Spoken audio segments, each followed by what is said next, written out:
It's Mom with Two Wife of One. Thank you guys so much for clicking on this video. If you have never been here before, my name is Mom with Two Wife of One. I'm a content creator. I'm a fake influencer.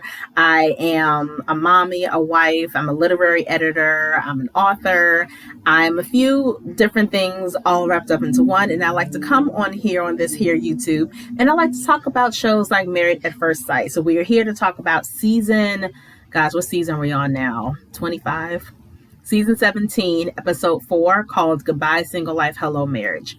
If you guys are not new here, thank you guys so much for coming back. I know these videos have been coming later and later. Please forgive me. I promise I'm going to try to do better to deliver these videos in a more timely manner so you can look at these, absorb what's happening, and then get ready for the next episode. Before I start, make sure you like this video. Make sure you share this video with people who you think will be interested in seeing it. Subscribe to my channel and make sure you comment below. So we're going to get started. This episode, all the couples are married. They all have their wedding night. And then the next morning, all of the couples individually meet with their new in-laws or with their new spouse's friends to get grilled, to learn more information, to kind of have more of a one-on-one conversation as opposed to at the wedding where things are a little hectic and crazy and people have been drinking. Over brunch, it's a little more relaxed. It's a smaller group of people, but these are the people that their new spouse is closest to. So this is a perfect time to really get an insight look into who they married and for that family member, for those friends, to really understand who you are and to kind of give you some lessons or some advice on how to be successful with their friend and or family member. So we're going to start with Michael, who was left at the altar, who we see back again this time. I don't know why. I understand why, but it's like, let this poor man rest. He got left at the altar. Obviously, that means he didn't have a wedding, didn't have a reception, didn't have a wedding night. So the day of the honeymoon, they all go to Cancun. All 4 couples are all like, where I'm from, we say bunned up, but basically they're all just kind of cuddled up together with their luggage. And then here comes Michael, like, oh my gosh, hi everybody, it's nice to meet your wives. Da, da, da. And he has to tell all of them, hey, I got set up at the altar. They really surrounded him with love and like, you seem like such a great person. And it's her loss. Maybe she wasn't really ready, but if she wasn't ready, she shouldn't have done this in the first place. Da, da, da, da. Really showing him love, which is, good, because in this situation, he's the victim. So of course, show him love. That's a wonderful thing. But why have to do this? Why couldn't the producers just tell them themselves, hey, Michael's not going to join y'all because he was left at the altar? Tell one of the grooms and then make the groom have to dramatically tell the rest of the people. Like, you could have just left it at that. Not having Michael come back on the scene. Like, leave this man alone.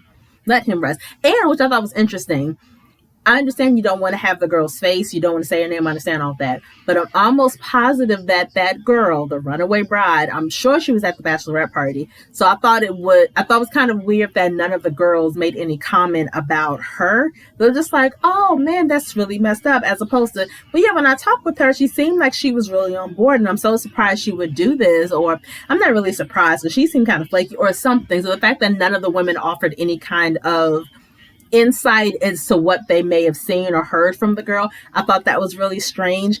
And I don't know if like legally they can't say anything about the girl. I'm not quite sure, but I did find that kind of odd that happened. And then they asked him to come on the honeymoon anyway, like, oh, you should just come with us, man, you'll have a great time. And he politely declined. When I tell you, I'm going. Okay, and I'm set up at the altar. The thing that's going to help me the most is to be on a tropical vacation that I didn't have to pay for. I know my room is going to be fly, right? Everything is paid for. Like, why not? And I ain't got to hang out with the other couples. If the dudes decide to get together and they decide to, I don't know, drink some rum, or they decide to go horseback riding or do something like just with the dudes, hey, I'll come along. Like, we don't got to talk about the marriages. If you want, I'll give my little advice that I got. But I'll come and hang out with y'all the rest of the time. I can be by myself. When you have a couple's dinner, I don't need to be there. I'm not a couple, but I'm going on a vacation. I had to go through that humiliation with my family, humiliation on TV. I'm getting something out of this. So I would have gone. I don't think that's a good idea for him not to go. I think that makes no sense. This is the best time to get away from everything. That's in my opinion. So that's the only time we saw Michael, which was fine. One thing I do like to look at and I kind of focus on the wedding night. I'm always curious about what the women packed to wear for their wedding night. None of the couples had sex that first night. That's always a toss-up. I feel like 80% of the time, the couples do not have sex. I'm recording a video right now, baby girl, okay? You're finished. Thank you. Sorry, that was my daughter. But I feel like 80% of the time, the couples do not have sex on their wedding night, which is fair because you are just meeting this person. And so I'm not surprised by that normally, but I am always curious to see what they choose to wear. Some of the women will come wearing full long sleeve bodysuit covered from head to toe.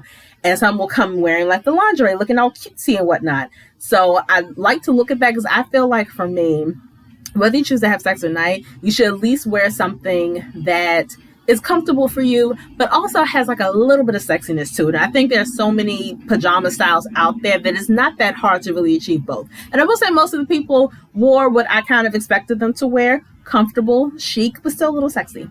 So we're going to start with Emily and Brennan. For them, they were the only couple where Brennan, as the husband, was the only husband who carried his wife over the threshold.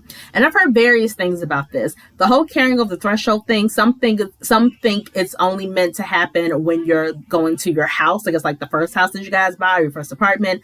And then some people do it every time, like this is our first time doing anything. So I personally like that idea of carrying the person over the threshold for your honeymoon suite. I think that's kind of sweet. So he was the only husband that actually did that.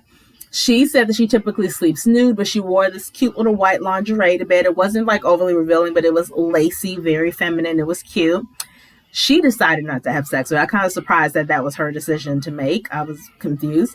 When they woke up the next day, they exchanged numbers and they talked about, how hot or cool they like it in the house. And again, I was like, I mean, I guess these conversations are important, but it seems like there should be more important things that you guys talk about this early in the relationship. But what do I know? She met with his parents and friend, and they asked her what kind of wife she wants to be. She said she wants to be nurturing. She said she wants to be a stay-at-home mom, and she wants to be in a kind of relationship where she can contribute. It's like, okay. I was kind of shocked that she said she wanted to be a stay-at-home mom. She's only 29, and she also didn't indicate when she would like to become a mom, when she wants to think about having kids. So that may be like a long ways off for her. But I think because she is so young and she is the party girl and all this stuff, I don't think I would have expected her to have that mindset of being a stay-at-home mom. That kind of threw me off a little bit. I was like, maybe there are some layers to her that we haven't seen yet. Maybe she got all that partying and stuff. I don't say out of her system, because now you can't party when you get older, because I'm partying this weekend. It's still my birthday month. But I think just for her personality, I wasn't really expecting that from her. So I was like, okay, that's different. His family and friends told her that Brennan can be abrupt and he gets annoyed when things do not go his way. And his parents, when they did their talking head, they think that both Brennan and Emily can be perfectionists. And they were saying that works at a job, like in your actual place of employment. Being perfectionist is good, but it does not work in a marriage, which I completely agree. And it seems like a lot of the sentiment was that the two of them are very similar, not just being perfectionists, but they're also both very stubborn.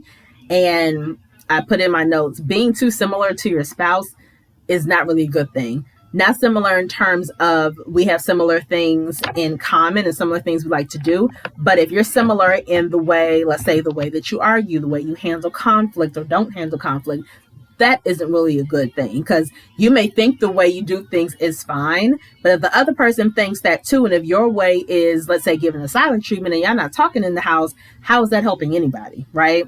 So I feel like we're going to see that a little bit more, especially once they move in together. We're going to kind of see the stubborn streak, I'm sure, see that perfectionist streak, I'm sure, and hopefully one or both of them will yield and start to grow from these things.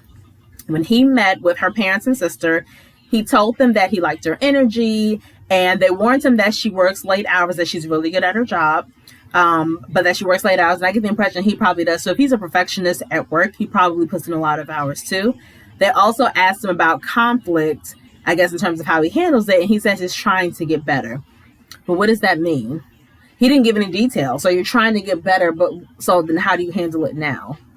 And obviously these interviews or brunches, whatever, I'm sure they last a lot longer than they show on screen. But for us only seeing a small portion of it, I feel like more questions come up for me as the viewer than if they showed the whole thing. So it's like, I would love to know what that means if you're trying to get better. I want to know how you actually solve conflict when you're in a relationship. Because solving conflicts with a coworker or with a family member, I'm sure it's completely different from solving conflict with a loved one, especially because you're married to someone who has never been in a relationship before. So she's never had to be in a situation where she has had to solve conflict with the lover.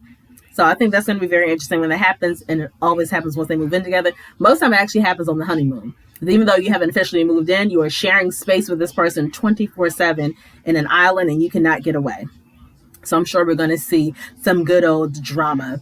And Emily's sister said that, things seem cool now, but I need to see how he is when he's around Emily. And a couple family members said that, and I think that is very, very key.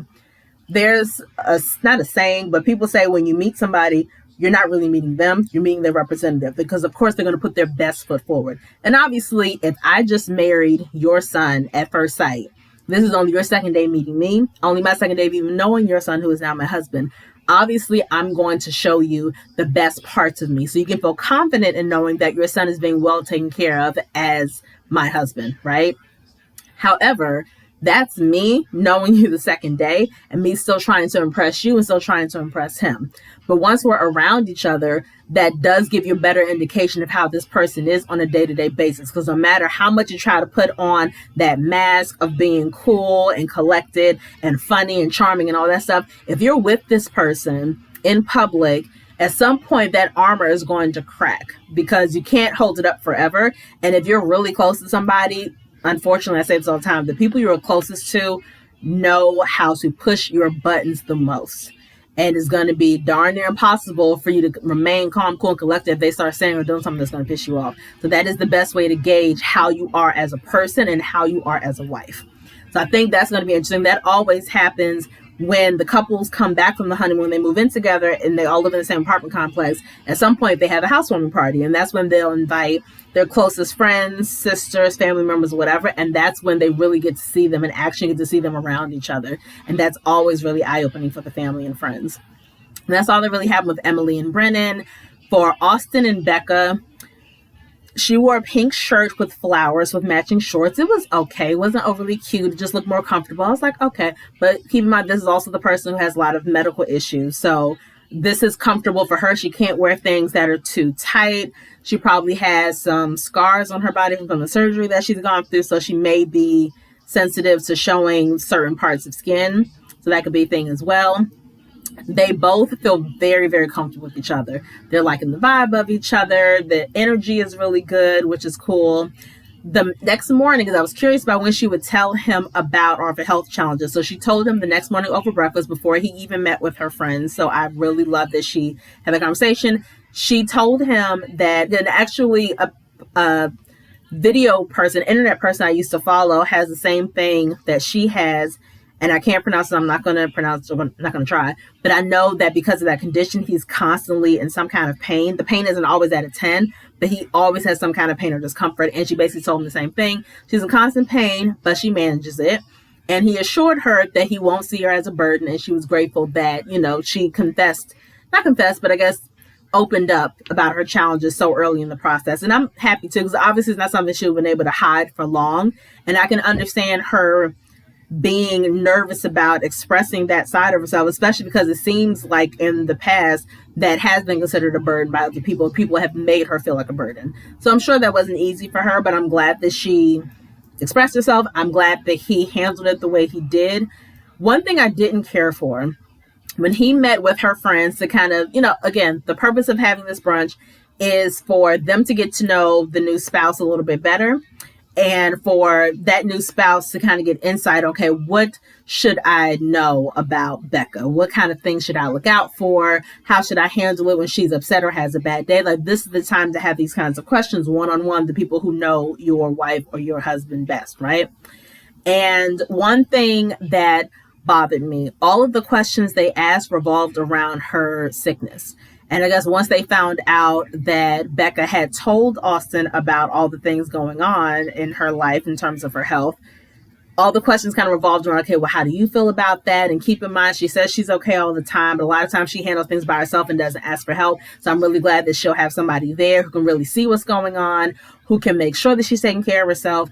And it's like, yes, all those things are well and good, But the fact that all of their questions revolved around that bothered me a little bit, because obviously that's a big part of her life, but there have to be other parts that'd be other parts of her that they can talk to Austin about. So I did think that was kind of strange that that's all they cared about. I was like, okay, I feel like that was kind of a missed opportunity. One thing I did like that he told them is that he plans to research all of her health challenges more so they can really understand them. Because again, they gave him the impression that yes, she deals with this. She's very strong. She doesn't want to be a burden. Even though she told you all this stuff, she's going to tell you in some days, oh, I'm okay, it's fine. And she could be suffering in silence. So basically asking him to be vigilant to make sure he's seeing, by paying attention to her, not hovering over her, but just kind of looking at the signs to see if she looks like she's tired. Does she look like she's getting overwhelmed? Is it hard for her to stand, sit, or whatever? And I like the fact that he's taking it upon himself to do more research so that he can be the best, to be the best partner for her in this. So I did like that, but I didn't feel they asked him enough questions. So I was kind of disappointed in that. She met with his parents, and I think with his sister or with a friend. His parents are still kind of worried that they're strangers, and his mother thought that the wedding was phenomenal, but she was like, reality's gonna slap you in the face, which is true. I need you guys to all remember that, especially if you are not married. When you are gearing up to get married and you're gearing up for the wedding is one day. It is not an indication at all of how the rest of your marriage is going to go. So yes, the wedding could be beautiful and wonderful and amazing. And I'm sure we all had a great time. We all had good drinks, good food, and we got our wobble on and did all that fun stuff. But after the wedding, that's when I don't want to say the real work begins, but that's when the real marriage begins. That is when reality kind of hits you, especially for not even this couple, every couple on this show. Because yes, you got married and it was wonderful as a whirlwind, and oh my gosh, I can't believe they paired us. But now I'm going to be around you 24/7, away from everybody. This wedding was great, but all these people were a distraction, right? The drinks were a distraction. The dance was a distraction. Now there are going to be moments where I come home from work and I'm exhausted, and where I used to just come home, take my shoes off, get butt naked, and just kind of veg out on the couch for hours at a time. I can't do that now because you're home. So now I have to actually talk to you. I have to actually ask you how your day was.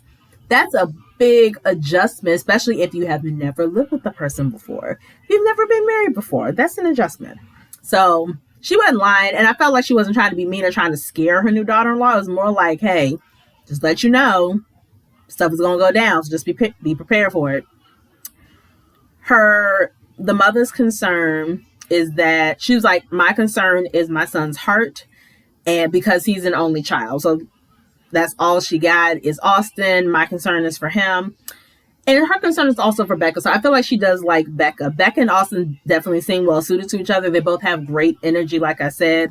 They feel the energy from each other. And I feel like their friends and family feel their individual energy too. So I feel like they're well matched. And obviously we'll still see what happens on the honeymoon, because that's when all manner of stuff happens. So we're going to go to Lauren and Orion. They decided not to have sex because he didn't want sex to cloud what they're establishing. She wore a hot pink satin short set, which was very cute. I was like, okay, this is what I'm talking about. All right. She also taught him what a bonnet is, because he mentioned wanting to maintain his curls. So she had an extra bonnet that she had him wear. Now I'm going to say this. It's not a fear. I just know it's going to get very old for me very quickly, watching every week Lauren school Orion about Black culture. But I'm sure it's going to be reciprocal, right? I feel like Orion is going to teach Lauren about his American Indian culture as well. But I just don't want to see that every single week, because in a flash forward for the next episode, it shows Lauren teaching Orion what it means to lay down her edges, because he asked to kind of see it in real time. And it's like, she's excited, obviously, because she loves showing her culture. She loves sharing her culture. So I understand it. But as a Black woman myself, it's something about seeing this Black woman teaching, because essentially she's not just teaching Orion. She's on this network teaching all of the people who are watching Lifetime at that moment about Black culture. And it's just, I can see me getting annoyed really quickly if I have to see that every single week. So we'll see. And, I don't know how that's going to work out. I'm going to continue to review regardless, but I was not rolling my eyes, but I was like, a bonnet. I was like, okay. But as soon as I saw laying edges, I was like, okay, that's another thing.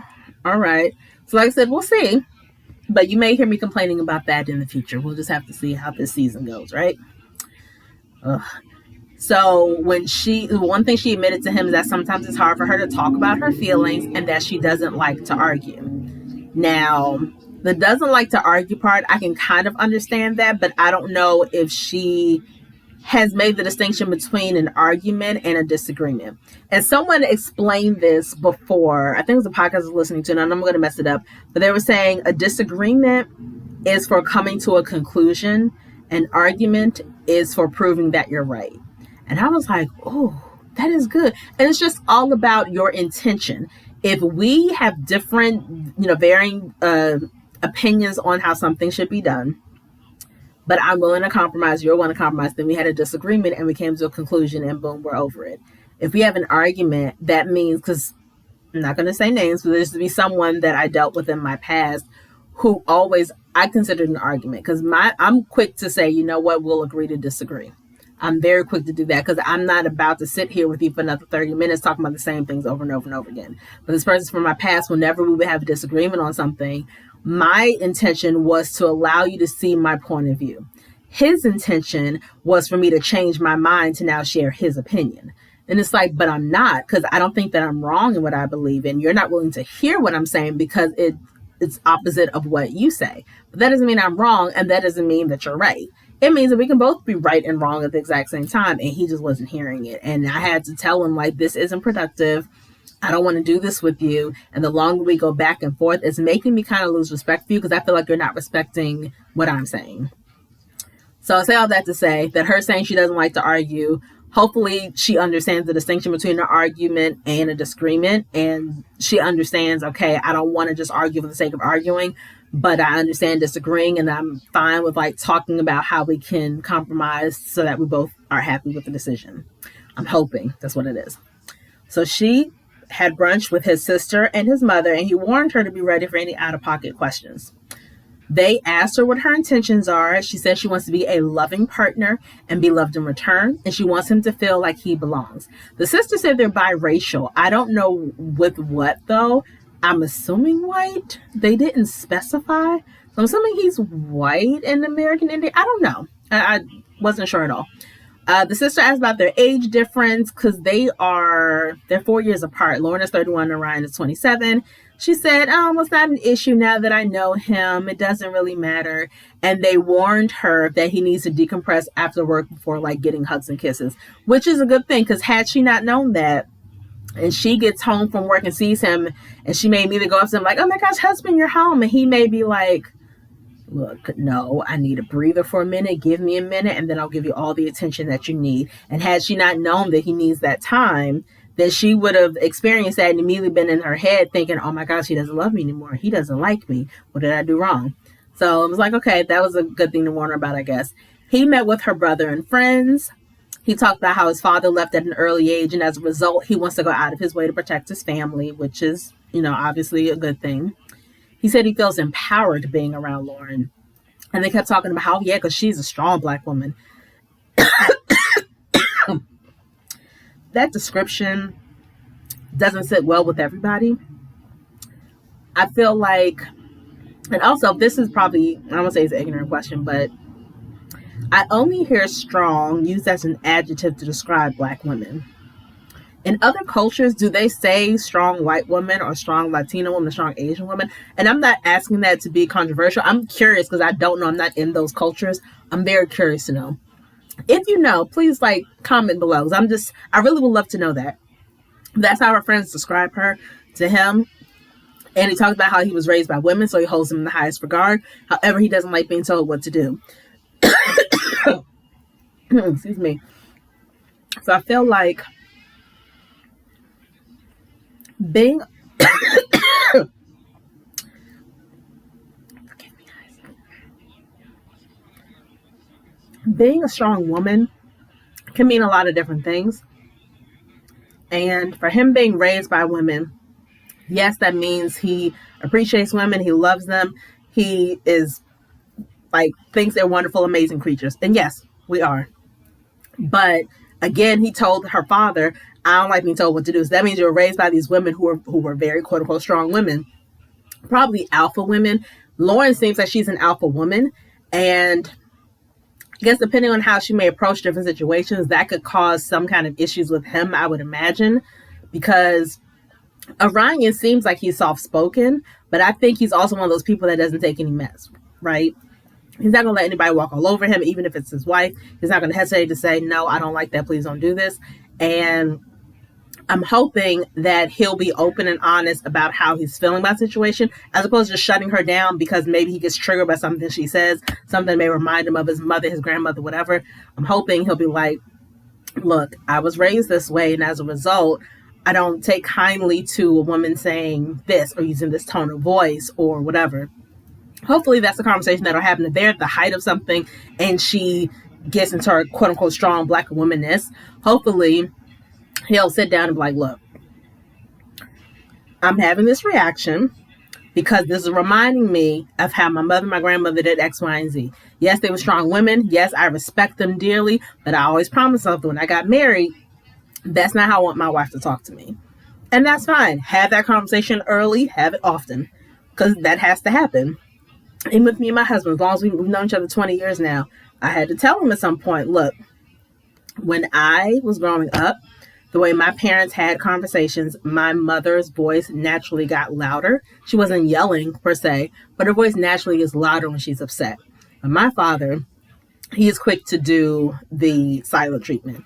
I adopted my father's ways. I was quick to do the silent treatment, and I do not like raised voices. We can have a disagreement. You can be mad at me all you want to. One thing my husband never does, he never raises his voice at me. And one thing I never do anymore is I never give him a silent treatment anymore. I've seen how hurtful that can be for both of us. I'm not going to do that. You're not going to do this. Cool. But we had to have that discussion multiple times about why we don't like it. So hopefully Ryan and Lauren, they're going to get to a point where that discussion is going to need to be had.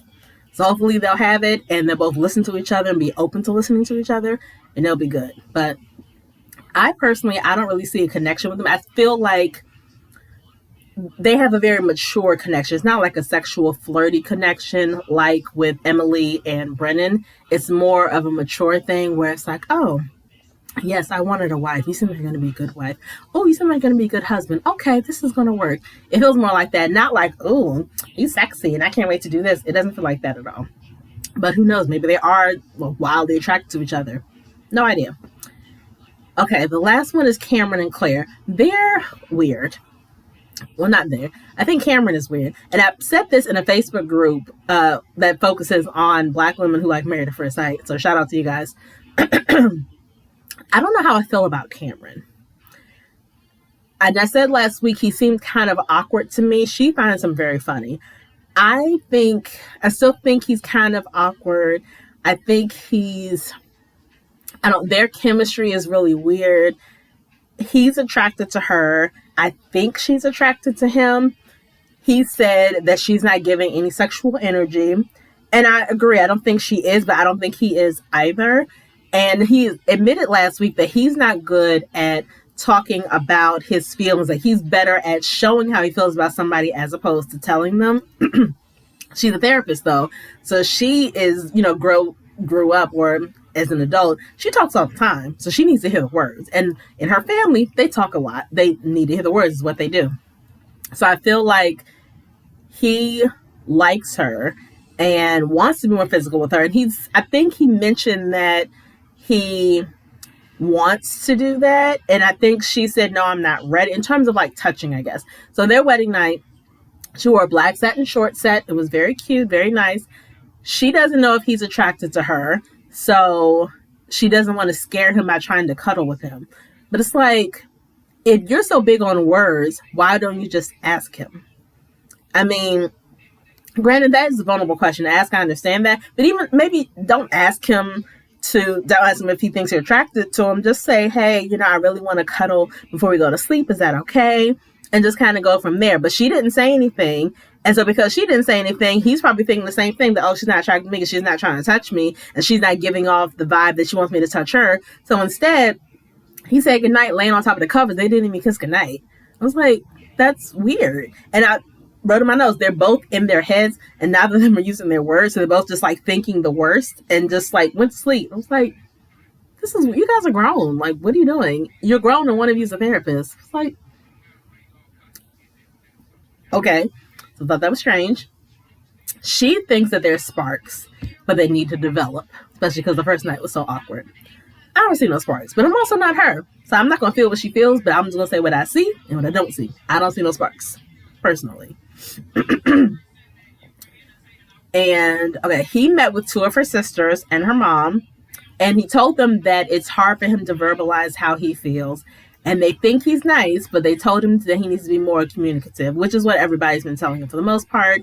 She met with his friends, and they said that he is confident, but his sweet side is there. I really didn't get a lot of information from them. And so when they had not a real argument, but I guess kind of a fake argument. Well, not argument, a disagreement. Where they went to the airport to go to the honeymoon. Now, mind you, the height difference between the two of them, he is a full foot taller than she is, right? Which means his legs are super long, means her legs are not super long. So in the airport, his stride, she probably has to take 4 or 5 strides to match one of his strides, right? I know my husband is 6'2". I am 5'4". It's the same when we're walking. He doesn't understand how fast he's walking, and I got to race to catch up, right? So I get that. But she called him out because he didn't help her with her bags, or at least offer to help her with her bags. And I thought that is a gentlemanly thing to do, especially the first time we travel. Even if she says, "Oh no, I got it," she at least offer like, "Oh, wife, I can get your bag for you." And he's like, "Oh, well, you didn't help with my bag." I'm gonna be like, "No, really?" The gentlemanly thing to do would be to say, "Hey, wife," or "Hey, Claire, can I help you with your bag?" Don't automatically assume she needs it. Don't automatically assume she wants you to, but at least offer, and then let her say yes or no. And then she also said, that he was leaving her at the airport because his legs are so long and hers are so short, and just kind of reminding him, "Hey, you need to wait for me because I can't walk as fast as you do." And they showed where he's through the tunnel on his way to get on the airplane, and she's like playing catch up, rolling her bag, and he's like all the way up there. And I do think that is kind of weird. Like, we're going on a honeymoon. Why wouldn't you walk with me and wait with me so we can sit down together? Maybe ask. I was gonna say ask if he wants the window seat. You can't have the window seat if his legs are so long. But still, that should have been a conversation. Like, you should have, asked me or waited for me. I did think that was kind of weird. And again, it adds to the fact that there's no real chemistry between them. They're just kind of there. And again, they seem to both be in their heads and not really listening to each other or talking to each other. And I said, they said that they don't see each other romantically yet, but both of them are hopeful that the honeymoon will change things. And he said that he asked her if she wanted physical, just like for him to be more physical. And she said no. But then she said, "But, I want you to want that. And, I want it to grow. I want us to get closer." So he seems confused. And I guess I can't really blame him if she's saying one thing to him, but then saying something else on camera. I don't know if that's really what's happening, or if he's getting mixed messages, or if he thinks he's getting mixed messages. I don't know. But as it stands right now, Lorna and Orion seem good on paper, and they just seem like they'll be really compatible, but not really have the sexual stuff going on. I think Austin and Becca could have a lot of stuff happening good. I feel like the sexual chemistry is there, and I feel like they just have a warm energy with both of them. Cameron just seems kind of weird and off to me. For him and Claire, I feel like it's going to be a lot of misunderstandings between them. And for Emily and Brennan, I feel like it's a little too soon for me to really decide what's going to happen there. I'm going to wait until everybody comes back from their honeymoon, which, knowing the way the show goes, the honeymoon's going to last at least 2 or 3 episodes. Once they come back from the honeymoon, then I'll make my decision on who I think is going to stay together and get divorced. But until then, that was it for Married at First Sight Season 17, Episode 4. Episode 5 will be coming up soon, and I'll make sure I do a review and recap of that episode. Let me know in the comments below what you guys thought of the episode, what you guys think of the couples overall. Is there any standout couple or any standout person that you like or don't like? Remember to like this video, share this video with someone who you think may be interested in the show or just interested in seeing little old me. Make sure you comment below and make sure you subscribe to my channel. And again, it's November 15th, so we are still in the month of Rovember. So continue to represent my sorority, Sigma Gamma Rho Sorority Incorporated. Happy Rovember to all my sorors, and I will see you guys next week. Peace.